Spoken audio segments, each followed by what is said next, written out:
noches, El Salvador. Un placer nuevamente reencontrarnos en esta su entrevista 8 en punto. Esta noche, ya lo habíamos adelantado, en las diferentes redes sociales estaremos conversando con 4 legisladores del partido Arena. Hablaremos acerca de la postura de la Sala de lo Constitucional mediante resolución, donde detiene la emisión de títulos valores por $900 millones. Conversaremos también sobre el tema del CITRANS y, por supuesto, postura ante la publicación de los asesores de la Asamblea Legislativa. Esta es nuestra propuesta de esta noche. Con gusto, para abordarla, le damos la bienvenida al diputado Carlos Reyes. Diputado, un placer tenerlo en su casa. Buenas noches, un gusto, Sergio, y por supuesto estar con el pueblo salvadoreño. Y por supuesto también al diputado David Reyes. Un gusto tenerlo acá, David. Buenas noches, Sergio. Un saludo muy especial a todos mis colegas y por supuesto al pueblo salvadoreño que nos está sintonizando esta noche. Gracias a usted y por supuesto la única dama de esta noche, Alejandrina Castro. Diputada, buenas noches. Un placer tenerlo también en su casa. Sergio, mucho gusto, gracias por la invitación, un saludo a Carlos, a David y a Julio y bueno, a todos los salvadoreños que nos ven esta noche. Gracias a usted y por supuesto también nos acompaña el diputado Julio Fabián. Un placer tenerlo en su casa también. Gracias, Sergio, para mí es un placer poder estar compartiendo esta noche con mis colegas diputados y un saludo muy especial al pueblo salvadoreño. Bueno, quiero hacer una mención porque me parece que es importante por respeto a nuestros televidentes. Hicimos extensiva la invitación para los demás institutos políticos en su oportunidad, sin encontrar una respuesta positiva ante la solicitud, como sí la encontramos con los 4 legisladores que esta noche nos acompañan. Arrancamos, señores, saludando como todas las noches y agradecimiento a quien hace posible el primer segmento de su entrevista 8 en punto, como lo es siempre Banco Agrícola. Arrancamos, señores. Postura de los $900 millones. Y yo quiero conocer y arrancar con el diputado Carlos Reyes.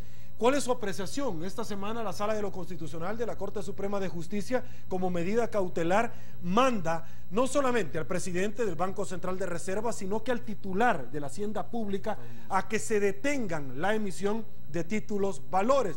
Y es que en alguna medida esta solicitud recae sobre 2 puntos. Una de ellas es que ya se había intentado, como ustedes recordarán, en aquella sesión plenaria, poder arribar precisamente a un acuerdo, pero ante el no voto de la diputada Sandra Salgado, posteriormente se vuelve a reintentar, que es la segunda causal de la cual se invoca, porque el reglamento interno manda que si usted no alcanza el número de votos determinados, esto debe de volver a la comisión respectiva. Arranco con usted. ¿Cuál es su posición, don Carlos? Muchas gracias. Yo creo que lo que ha pasado y lo que está pasando en este país es muy interesante. Primero, los 3 órganos del Estado tienen sus respectivas funciones. Se da en la Asamblea una votación al final, sin mucho estudio, sin mucho análisis, de 900 millones.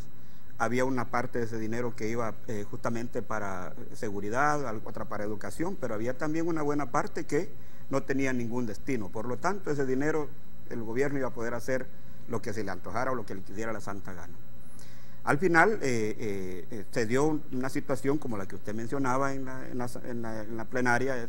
Por cierto que fue las plenarias que ya las últimas, fue prácticamente una situación maratónica, 3 días en plenaria, se aprobaron muchas cosas ahí y resultó al final que de esa aprobación se dieron pues estos 900 millones. Eso significa que el endeudamiento del país es enorme. El endeudamiento de este país está llegando a los extremos donde ya muchos economistas nos dicen el país está por colapsar. Y entonces, con toda esa situación que se da en la misma plenaria, donde, por ejemplo, en una primera votación, la diputada Sandra Salgado decide no votar, se abstiene, después cambia y ponen un suplente. Al final, se da toda esta votación, se da todo el proceso de ley, sanciona al presidente, y luego hay un ciudadano que dice, señores, tenemos algunas dudas en que cómo se aprobó esto, y definitivamente creemos que hay que ir a la Corte Suprema de Justicia, a la Sala de lo Constitucional. Se presenta un recurso y la sala hoy por hoy ha dicho, mire, el recurso está bien planteado y por lo tanto hay que suspender el acto reclamado. Y suspender el acto reclamado significa que, por ejemplo, ya el Ministerio de Hacienda había emitido ya 100 100 millones en bonos, estaba listo ya para poder recibir ese dinero, pero le dice incluso al ministro, le dice al presidente del Banco Central de Reserva, ustedes, a todos estos involucrados les dice, ustedes ya no pueden seguir utilizando todos estos fondos. Hoy por hoy en eso es que estamos. Nosotros como Arena, ¿qué hemos dicho? Lo primero que hemos dicho es, como siempre, todas las resoluciones que da la Sala de lo Constitucional hemos sido respetuosos y las vamos a seguir respetando. Vamos a seguir que termine primero, aquí no hay una resolución definitiva. Lo que hay ahorita es nada más que se ha dado una resolución en la que se dice, mire, se ha admitido el recurso que se ha presentado, vamos a estudiar, vamos a esperar incluso todo el alegato que tiene que hacer la Asamblea Legislativa, lo que se aprobó en donde se aprobó esto, y por supuesto hacer todo el análisis que habrá que hacer. Aquí deberá incluso pedirle un informe a la Fiscalía y todo lo que ya los abogados saben en lo que tiene que ver todo esto. Al final, como repito, nosotros lo que hemos planteado es que debe haber un proceso realmente de respeto a la institucionalidad, pero sobre todo también, que es importante en esto, que el FMLN vaya entendiendo que es importante haber un diálogo. Por ejemplo, esos 900 millones se aprobaron sin tomarnos absolutamente en cuenta a nuestro grupo parlamentario Arena. Perfecto. Voy contigo. Antes quiero compartir parte de los extractos más importantes de esta sentencia. Yo la tengo acá. 1. Admítase la demanda formulada por el ciudadano René Alfonso Guevara, mediante la cual solicita que se declare la inconstitucionalidad del decreto legislativo en comento, porque la Asamblea Legislativa autoriza al órgano ejecutivo en el ramo de la Hacienda para que emita títulos valores. 2. Suspéndese la vigencia del decreto legislativo en comento mientras dure la tramitación de este proceso de inconstitucionalidad. En consecuencia, prohíbase al ministro de Hacienda, al presidente del Banco Central de Reserva, quien actúa como agente financiero del gobierno, a realizar toda operación que guarde una relación directa o indirectamente con esta acción. Y más abajo, ríndase informe la Asamblea Legislativa en el plazo de 10 días hábiles, contados a partir de la notificación de la presente resolución.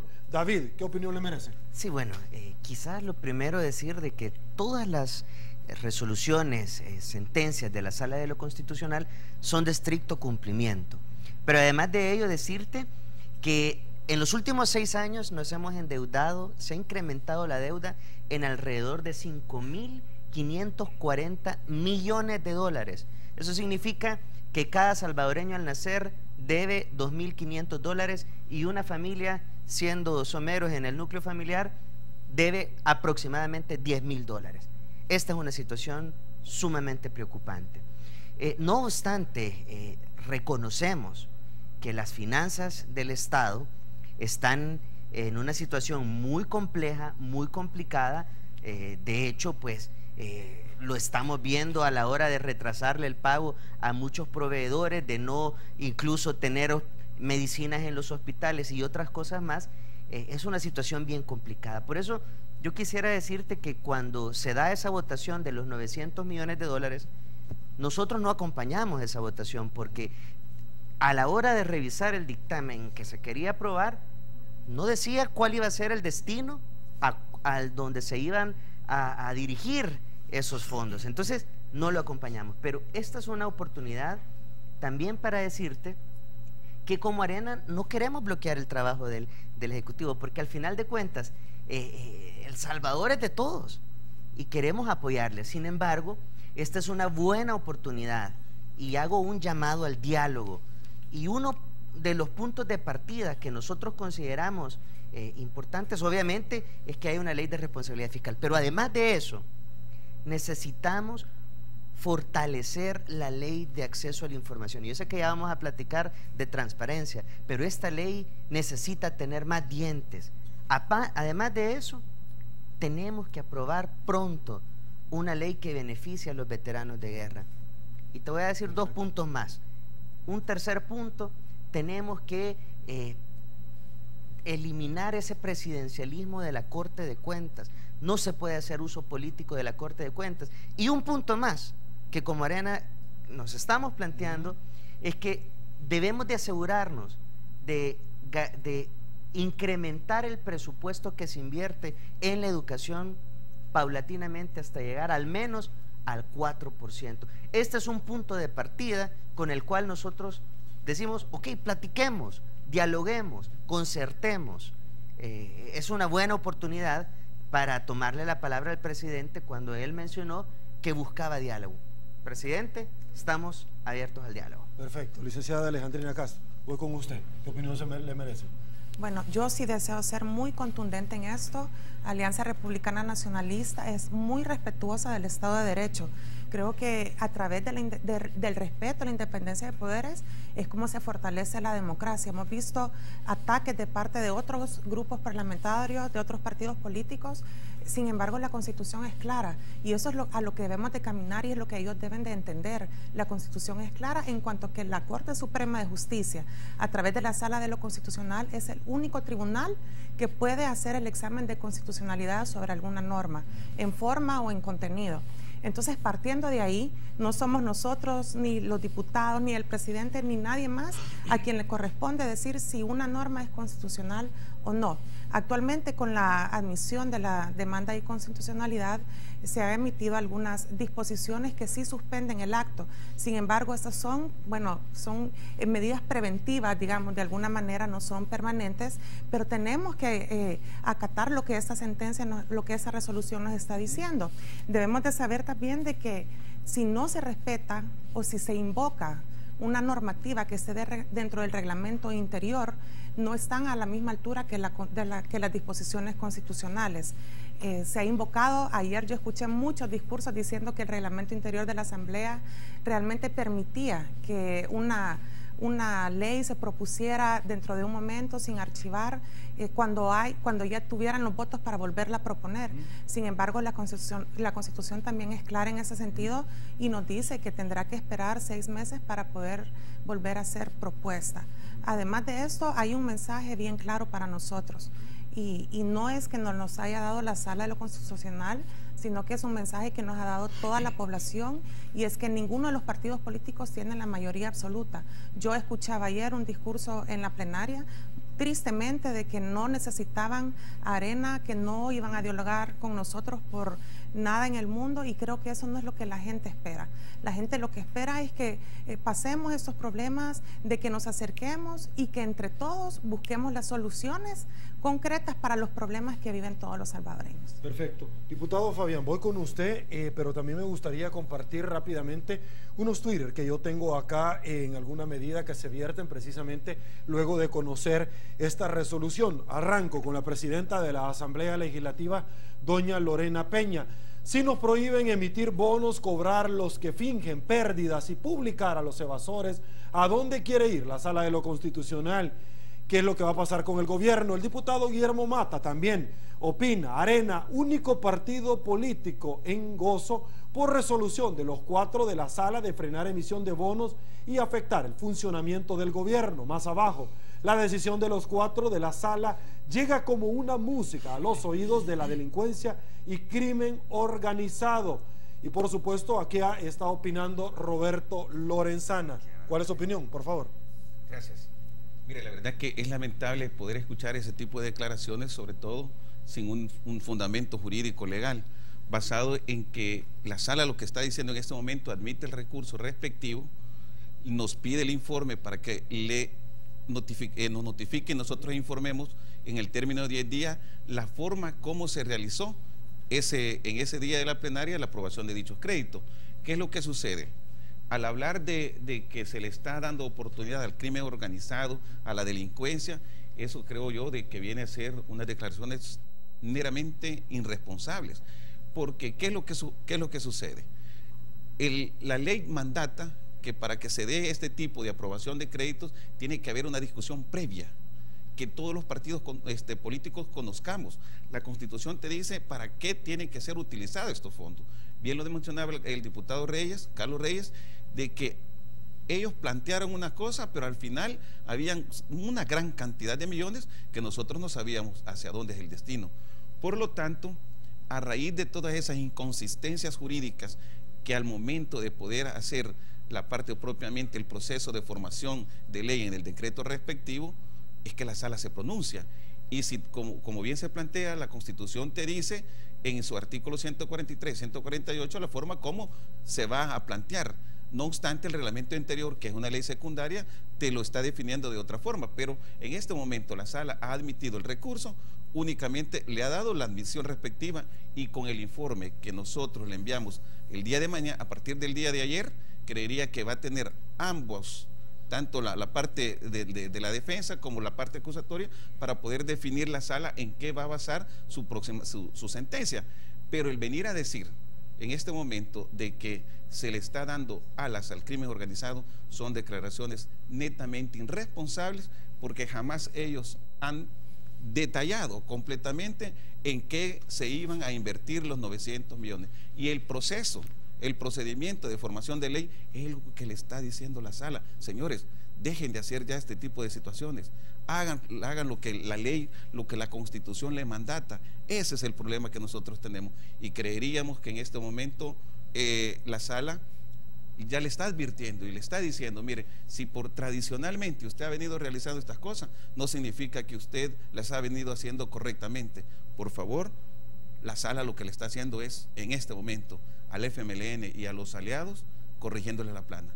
Sepan cómo se tiene que hacer en el proceso respectivo para la aprobación de aquellos préstamos que los vamos a pagar todos los salvadoreños. Perfecto, señores, hacemos la primera pausa. Es preocupante la manera en cómo se ataca la institucionalidad de nuestro país. A mí me preocupa mucho que un diputado hable en ese tono. Pareciera que atacan con más ímpetu a la Sala de lo Constitucional que a la misma delincuencia de nuestro país. Hombre, ¿qué está pasando? No debería de ser así. Tengo que hacer una pausa. Vamos, señores, a darle paso a patrocinador. Regresamos con mucho más en la entrevista. 8 en punto.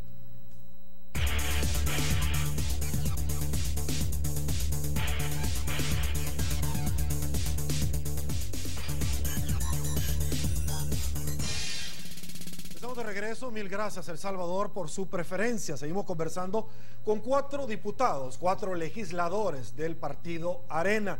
Arranco con usted, don Carlos Reyes, conociendo un poquito cuál es su postura. Fuertes críticas se han vertido al ir conociendo poco a poco una gran cantidad de asesores. En el pasado vimos nosotros cómo el Instituto de Acceso a la Información Pública instruyó al expresidente de la Asamblea Legislativa, el señor Sigfrido Reyes, a que diera a conocer, no solamente porque la ley así lo determina, acceso a la información pública, como lo decía el diputado David Reyes, sino que porque en alguna medida las ofertas o las promesas se exigen, y el presidente de la Asamblea Legislativa anterior, antes de tomar posesión del cargo, ustedes recordarán que ofertó precisamente dar a conocer los nombres de los asesores, entre otros temas. Hoy se conoce parte de este listado, se está en espera de que todos lo terminen de dar y vertir, y se hace por iniciativa de la presidenta de la Asamblea Legislativa, doña Lorena Peña. Sin embargo, surgen varios temas. Uno de ellos es ver asesores del partido PCN cuando este ya desapareció, ver asesores que en algún momento nadie se hace cargo de ellos, como el señor Ciro Cruz Cepeda, pero sale al paso el señor Francisco Merino de Concertación Nacional diciendo que fue una negociación entre el expresidente Ciro Cruz Cepeda y Sigfrido Reyes. ¿Qué opinión le merece? Porque particularmente este caso, no el del señor Parker, que tiene 11 asesores, particularmente este caso, el señor Ciro Cruz Cepeda, además de tener, de ser esa calidad de asesor, de tener a su disposición como un rotativo, les esbozaba, vehículos, gasolina, PPI, también es diputado del Parlamento Centroamericano. Por favor. No, bueno, muchas gracias. Yo quisiera, antes que nada, Sergio, también recordarle al pueblo salvadoreño sobre el tema que estábamos tratando, el tema de los 900 millones. ¿Y por qué tenemos que llegar a ese endeudamiento de 900 millones? ¿Por qué endeudar más a este país con 900 millones? Porque resulta que aquí no hay inversión, porque resulta que aquí no hay seguridad, porque resulta que aquí en este país, lastimosamente, este gobierno pasa todo el tiempo echándole la culpa al sector privado. Esa es la mera realidad. O sea, no deberíamos de estar en esta discusión de que la sala de lo constitucional, que si se fue bueno o fue malo. No deberíamos estar aprobando préstamos. Deberíamos los salvadoreños de estar con la suficiente capacidad de producir nosotros mismos para poder pagar la educación, la salud, la delincuencia, parar todos estos proyectos. Lastimosamente, este gobierno lo único que está haciendo es endeudarlos y endeudarlos y endeudarlos, y bueno, ya estamos llegando al límite de alrededor del 60-64% del PIB, y eso realmente ya es grave para este país. En el tema de los asesores, nosotros queremos decir que hemos sido bien francos y lo hemos hecho ya incluso la legislatura pasada. Nosotros dijimos, mire, los asesores de Arena ahí van a estar en la página de internet, los hemos dado, ahí están, es gente con mucha capacidad, es más, es gente que no gana lo que debería estar ganando. Hay que decirlo con toda franqueza, muchos de ellos haciendo grandes esfuerzos para realmente dar todo el requerimiento que en un momento determinado se requiere a la hora de que un diputado o la fracción entera le solicita algún tipo de asesoramiento. Así que nosotros lo hemos dicho con toda claridad, se han presentado, ahí están los nombres, ahí están los sueldos, lo hemos dicho con transparencia, vaya a buscarlos, véalos, es público esto.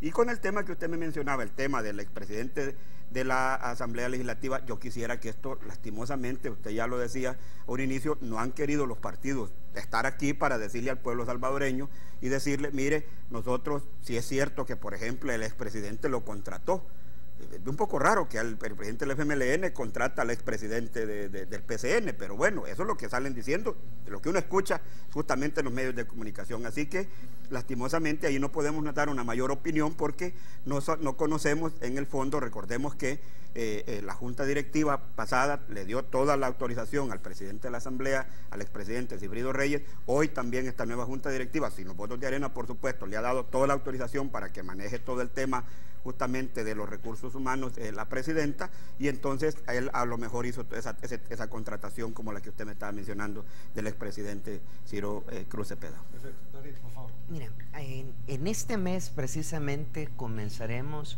en la Asamblea Legislativa a discutir el presupuesto para el próximo año.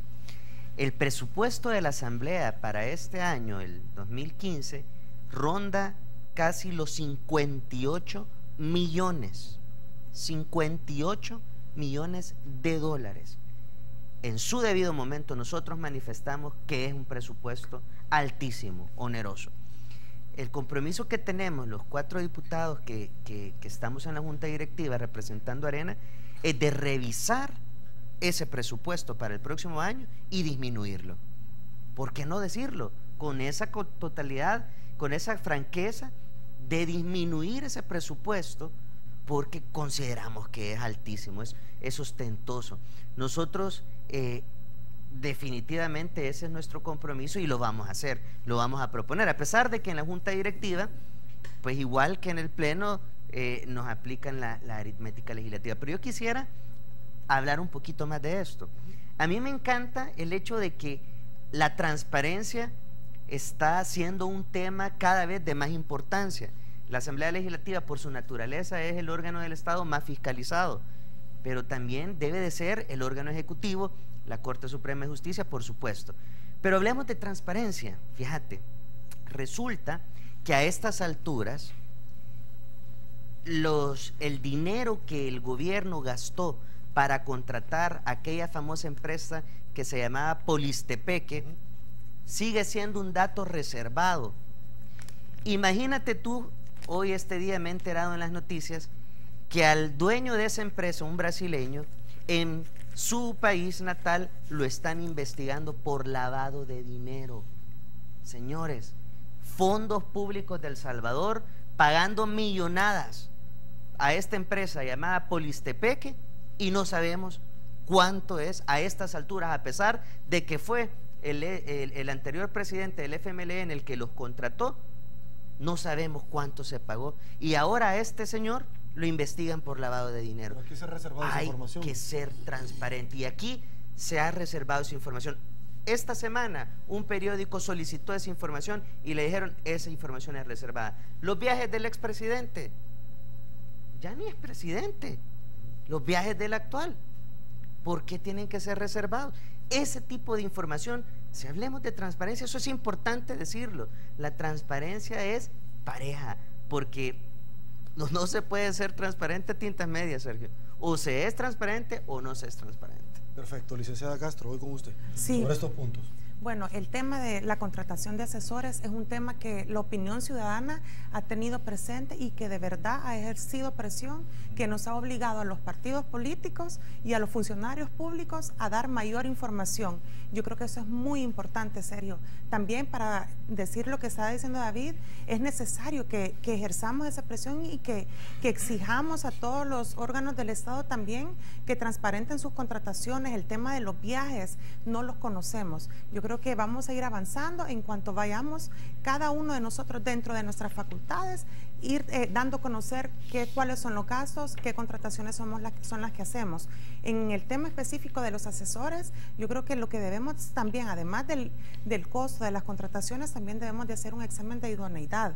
Sabemos que en la Asamblea Legislativa sí se ven temas muy especializados, desde medio ambiente hasta el tema de laboral, y sí necesitamos asesores, pero que sean asesores idóneos, que sean contrataciones dentro de la austeridad necesaria para que camine la Asamblea Legislativa, y hacer la invitación a los ciudadanos que sigan ejerciendo esa Contraloría desde la ciudadanía, que nos obliga a nosotros a ser más transparentes. Ok, voy con el diputado Fabián y posteriormente yo les hago una pregunta rápida a cada uno de ustedes.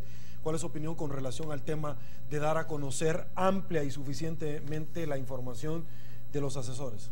Bueno, mira, el tema de los asesores es un punto muy importante para nosotros, sobre todo porque nosotros siempre hemos buscado la transparencia. Nuestro objetivo primordial es la transparencia, y en ese sentido nosotros hemos dado a conocer la lista de nuestros asesores, de los cuales nos sentimos orgullosos porque es gente netamente capaz, es gente profesional. Allí encontrás abogados, médicos, ingenieros, y eso tenemos una gama de profesionales que en los temas específicos ahí están a la par de nosotros, porque obviamente no podemos conocer a un 100% de la temática que se discute en la Asamblea Legislativa.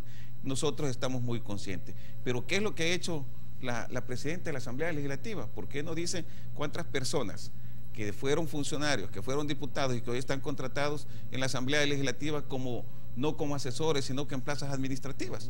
Ese es el delito más grande que ha cometido la Junta Directiva, sin los votos de Arena, por supuesto, lo reiteramos, al seguirle mandatando de manera completa ese poder total de poder contratar la presidenta de la Asamblea Legislativa sin darle a conocer al resto de miembros de Junta Directiva. Se menciona en los corridos de la Asamblea Legislativa que hay sobresueldos, que hay un fondo circulante de la presidencia equivalente a la partida secreta.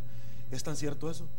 Pues nosotros lo desconocemos, pero se oyen rumores fuertes, grandes, pero que al final, si así fuese, lo deberían de dar a conocer, y eso es lo que no se está dando. Y yo me pregunto, en el caso del expresidente Sigfrido Reyes, imagínate lo que hizo, que él criticó tanto la corrupción e emitió decretos apegados a un grupo de amigos, y eso fue una realidad. Y ahí está, cuando a los terrenos de Chalatenango. A los terrenos de Chalate, yo soy de Chalatenango, y ahí había un grupo de reforestadores que estaba solicitando que se les extendiera un poco más de tiempo porque el FOSAFI los estaba embargando. ¿Y a ellos sí se les dio un decreto? A ellos, a siete personas nada más, siendo un grupo de casi de 30 miembros. Donde está la esposa de Byron Larrazábal, asesor y socio de él. Y socio de él, que es la dueña de unas propiedades en Chalatenango, en La Palma y San Francisco Morazán. ¿Y cuál es lo más delicado? Que el decreto va por otorgar un préstamo pagado al 1.5% para más de 30, con una cuota máxima de 30 dólares. Y la deuda que esa persona tenía era de $280,000. O sea que va a pasar 500, 600 años pagando esa deuda. ¿Eso qué es? ¿Eso es transparencia? ¿Eso es decir que están haciendo las cosas bien? ¿Por qué no se ha querido investigar al expresidente? ¿Cree usted que van a descapitalizar al FOSAFI? Lo están descapitalizando porque la deuda es grande. La deuda pasa más de 1 o 2 millones en el resto de este decreto, y fue un decreto hecho a la medida para los amigos. Perfecto, señores, rápidamente, tiro al plato. Nosotros nos dimos cuenta el año pasado porque nos acompañó la ex esposa del señor Rodrigo Samayoa acá en esta su entrevista 8 en punto en el estudio número 2, y ella nos virtió cierta información donde hablaba acerca de plazas fantasmas, plazas cobra, pero adicionalmente a mí lo que me llama la atención de todo esto es que ella era la asesora de su propio esposo. No sé si dentro o fuera de la casa o la asamblea, pero lo era. El tema es que a ella se le inicia un proceso en el Tribunal de Ética Gubernamental. Si ustedes recordarán, arranco con usted, diputado Carlos Reyes, y al señor Cifrido Reyes, de todo lo que se le ha señalado. ¿Por qué el Tribunal de Ética no lo ha investigado? No, sí hubo una denuncia. No, han habido un montón de denuncias. Un montón de denuncias, pero el Tribunal de Ética dice que no hay problema, que todo bien. O sea, lastimosamente, eso es lo que hemos visto. Esa es la realidad que hemos visto. O sea, lastimosamente, o sea, todo lo que sabemos de terrenos, de lotes, de lotificaciones y todas estas cosas, ahí está. Entonces, lastimosamente, el Tribunal de Ética no ha respondido como esperábamos los salvadoreños. Perfecto, voy con cada uno de ustedes. Arranco con usted, diputado Carlos Reyes. ¿Ya dio a conocer la lista de sus asesores? Todavía, bueno, nosotros quiero decirles que es la fracción quien realmente contrata. Todavía nosotros estamos presentando el currículum, porque recuérdese que apenas ahora hemos iniciado el 15 de mayo y todavía realmente está pendiente. ¿De todos los diputados acá presentes lo hará directamente la fracción? Sí, es la fracción. Así tiene que ser. Pues no es la primera vez que lo hemos hecho, Sergio. Ya se publicó el listado completo de los asesores de la fracción. Y en el caso particular mío, pues yo lo he dicho ya en mis redes sociales que mantengo mi equipo de trabajo. Todo esto es público, pues. Perfecto. Diputada, voy con usted. Sí, de igual manera, y quizás regresando un poco al tema de la transparencia y de la rendición de cuentas, yo creo que también es importante saber que tenemos una ley de probidad pendiente. Eso es importante porque esta ley puede tener las herramientas suficientes para que de manera independiente pueda juzgar a los funcionarios y de verdad atacar el enriquecimiento ilícito. Así que tengamos eso en mente, que pudiera ayudar, porque el tribunal, como vemos en estos casos, simplemente no ha actuado con lo que nosotros esperaríamos. Nosotros contamos con la asesoría de la fracción, con un grupo de asesores que están contratados por la fracción, y tenemos nuestro propio equipo de apoyo también. Como decía el ingeniero, vamos iniciando la legislatura y obviamente toda esta información para mí es transparente para todos. Diputado Fabián, ¿tiene su equipo de trabajo? Sí, mira, la verdad es que en el caso de nosotros, incluso con los diputados que somos de los departamentos, es un poco más complicado, porque nosotros tenemos que ver la parte territorial. Entonces, nosotros necesitamos gente de trabajo, de apoyo, para que podamos estar pendientes con las comunidades, para que podamos, en el caso de Julio Fabián, son 33 municipios en el departamento de Chalatenango, tenemos que tener presencia en el departamento. Y creo yo de que más que un asesor, a veces nosotros tenemos que buscar gente que venga a trabajar, gente de apoyo que necesitamos nosotros, que en lo que estamos en San Salvador, nuestro personal de apoyo nos esté colaborando. 33 municipios. ¿Cuántos colaboradores? ¿Cuántos colaboradores? ¿Cuánta usted de parte de la Asamblea Legislativa? Serán 3 colaboradores. ¿Por todo? Sí, los que yo tengo. ¿Los asesores? No, es que yo no tengo asesores. ¿No va a ser a nivel de fracción? Va a ser a nivel de fracción. Nuestros asesores... ¿Van a presentar una moción ustedes para cambiar esto como Arena? Es que no habría necesidad de cambiarlo, porque la fracción ha contratado un grupo de asesores que es lo que nos colabora y nos ayudan a nosotros en todas las diferentes comisiones. Lo que sucede, y aquí tal vez me ayuda la licenciada Castro, porque es abogada, cuando yo les he preguntado en algún momento a legisladores, ellos dicen, mire, es que la ley no lo regula, es que precisamente un funcionario, si no lo regula, solo puede hacer lo que la ley le dice. Bueno, sí, claro, por supuesto. Los funcionarios solamente podemos hacer lo que la ley expresamente nos dice. Pero en ese punto quizás hay un poco de confusión, y explicarle también a la ciudadanía. Existen los asesores que son de la fracción que nos apoyan a nosotros en las comisiones, y cada uno de los diputados cuenta con su equipo de trabajo, que puede ser territorial, como mencionaba Julio, puede ser equipo de apoyo legal también, y de diversas funciones. Eso es diferente al tema de la asesoría que da la fracción a cada uno de los diputados. Perfecto, señores, vámonos a otra pausa, en 8 en punto, volvemos.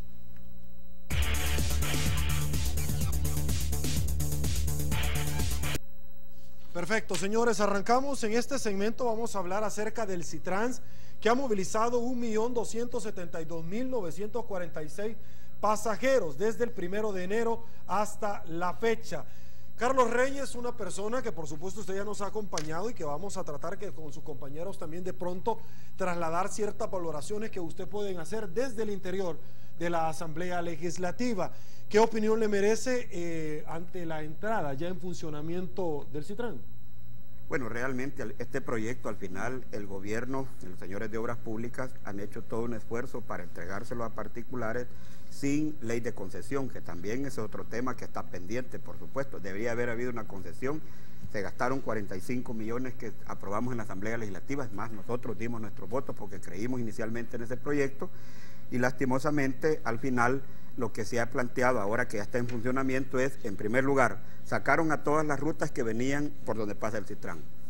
Luego los mandaron a todas estas rutas allá a dar una gran vuelta, allá por el Agua Caliente, con grandes dificultades, sin seguridad, con grandes trabazones, con grandes problemas. Y ellos realmente al final a estos mismos empresarios le dicen, mire, aquí está este carrilito para que usted lo use exclusivamente, vamos a ampliar. Por ejemplo, dijeron que para poner la tarifa iban a hacer la prueba que todo este tiempo, cuando fue justamente la campaña electoral, al final lo ampliaron hasta El Salvador del Mundo y ahora resulta que el mismo gobierno le dice, señores, a ustedes les vamos a dar una tarifa mejor que la que pagan todos los salvadoreños y ahora van a tener que pagar más. Resulta de que a los demás empresarios, a todos los demás empresarios, 20 centavos, pero a usted que va a tener uso exclusivo acá, le vamos a dar policía. Yo quisiera ver policías en todos los otros buses, en todas las otras partes. Yo quisiera ver las calles bien ordenadas. Yo quisiera ver todo el esfuerzo que está haciendo el gobierno con el Citrán y le dice, le voy a dar la tarifa. Basado en eso, y además, yo tengo aquí una serie de recortes y todos los salvadoreños sabemos que dijo el gobierno que al final iba a beneficiar a los discapacitados, a los adultos mayores y también a los jóvenes, a los estudiantes. Nosotros hemos presentado una ley, la que hemos discutido ayer, ojalá que esto se termine aprobando, en la cual le estamos diciendo a los señores de Obras Públicas, a don Gerson Martínez, cumpla con su palabra. Ya le dieron una tarifa arriba de todo mundo, ahora cumpla con su palabra y dele el medio pasaje a los adultos mayores, dele el medio pasaje a los jóvenes y del medio pasaje a las personas con discapacidad. Perfecto. David, usted en tiempo de campaña electoral fue a aprobar el Citrans. Cuéntenos. Sí, bueno, de hecho, esta misma semana volví a acercarme a verificar la accesibilidad para las personas con discapacidad. Sin duda alguna, el bus como tal es accesible y eso es algo positivo que sí hay que decirlo, porque cuando son cosas positivas hay que decirlas también. Lo que no es accesible, y hago un llamado, es que se deben de adecuar las aceras que están colindantes a las terminales. Ahí hay mucha inaccesibilidad y es complicado que una persona, al menos usuaria de silla de ruedas, de manera autónoma pueda llegar hasta el Citrans. Necesita ayuda y eso viola los derechos humanos de libre desplazamiento de las personas con discapacidad. Y otra cosa que hay que decirla, aparte de lo positivo, es que ciertamente lo que se ha hecho en el Citrans es que se ha privatizado la calle para una empresa. Eso es lo que se ha hecho, sin ninguna concesión, sin ningún tipo de licitación. Es más, las placas de los buses que están circulando pertenecían a otras cooperativas, es decir, ni siquiera hubo licitación, no hubo ningún tipo de concesión. Y eso es ilegal, y eso hay que ponerle mucho ojo porque no se puede estar irrespetando las leyes de la República. Perfecto. La diputada Castro, le comento rápidamente que la diputada Jacqueline Rivera mencionó, luego de conocer la admisión de la demanda por 900 millones de dólares, que y lo hizo en plenaria, y lo quiero decir abiertamente porque aquí tengo en mis notas, que solo faltaba que la sala le admitiera una demanda contra el Citrans al Partido Arena, porque incluso muchos han señalado que la sala tiene un contubernio con el Partido Arena para emitir sentencias y realizar acciones en contra del gobierno. Por favor. Bueno, antes que nada, esa afirmación que hace la diputada es totalmente falso. Es parte de la actitud que el FMLN toma ante la impotencia de poder manipular la Sala de lo Constitucional, que realmente está haciéndoles la tarea en cuanto a ellos tendrían que estar haciendo. El tema con la Sala de lo Constitucional, realmente el FMLN no lo ha podido manejar, lo está atacando permanentemente y de verdad que deberían de entender que es la única instancia con la competencia de hacer de estas valoraciones de inconstitucionalidad.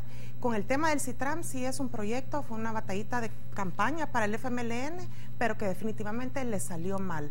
Debemos de valorar los beneficios, a cuántas personas están beneficiando y digamos los efectos que tienen con el resto de los capitalinos. Yo creo que la mayoría de los capitalinos están molestos por este sistema implementado que ya, como lo dijeron Carlos y David, ha sido una implementación fuera de la legalidad. Hay demasiado vacío de ley y yo creo que se han aprovechado de ese tema y tienen las calles habilitadas solamente para el CITRAMS y lo demás es un caos vehicular que no tengo mucho que explicar, que la mayoría de los capitalinos han podido constatar. Perfecto. Diputado Fabián, por favor. Bueno, mira, lo que sucede es que el caso de CITRAN es un poco hasta bien complejo, sobre todo basado en que es una deuda de Estado. Es una deuda que hemos adquirido todos los salvadoreños y que de repente con un plumazo le entreguen toda esa carretera de manera privada a un grupo de empresarios que, dicho sea de paso, esa sociedad se formó quizás un mes antes de que iniciaran a funcionar. Entonces, cuando tenemos nosotros actos como ese, en el que todos los salvadoreños vamos a pagar esos 45 millones y que de repente vengan ellos y se lo trasladen de manera gratuita, bueno, así cualquiera es empresario de un día para otro. Entonces, ese tipo de situaciones son las que también en un momento determinado, si existe algún ciudadano que se siente ofendido, pues puede ir a poner el recurso. Y la sala tendría que entender que le estarían violentando sus derechos en un momento determinado a aquel ciudadano que está adquiriendo una deuda de la cual él no ha sido partícipe. Entonces, para nosotros el tema del CITRAN, sí lo quiero dejar bien claro, es algo que a la larga tiene cosas buenas, como lo dijo David, pero la gran mayoría, trasladamos 1.200.000 pasajeros, pero existimos mucho más salvadoreños que ahora, lejos de llegar en 30 minutos a tu destino de trabajo, te tardas 2 horas para llegar y gastas mucho más de lo que antes se hacía, porque tú gastas combustible, deterioro de tu vehículo y un montón de cosas. O sea que la solución, ¿cuál ha sido? Ninguna. Al contrario, tenés más gastos en el ciudadano común y corriente que está yendo a gastar más combustible, y el combustible que allá está bajando y aquí está subiendo. Perfecto. Señores, damos paso a más pausa publicitaria. Volvemos.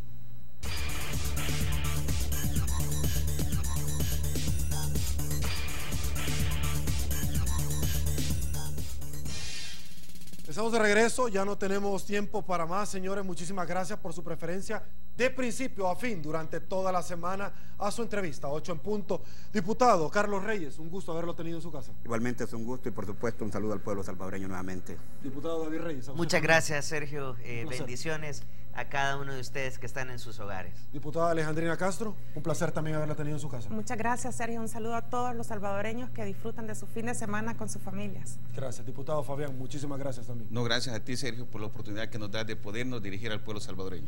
Amigos televidentes, un placer que nos hayan acompañado durante toda la semana. Se quedan en sintonía del mejor programa deportivo, Olimpia 33, todo deportes. Soy Sergio Méndez, hoy viernes 12 de junio del 2015. Así están las cosas hoy por hoy en nuestro país. Será hasta el día lunes, que disfrute y una vez más, que el Señor los bendiga a todos.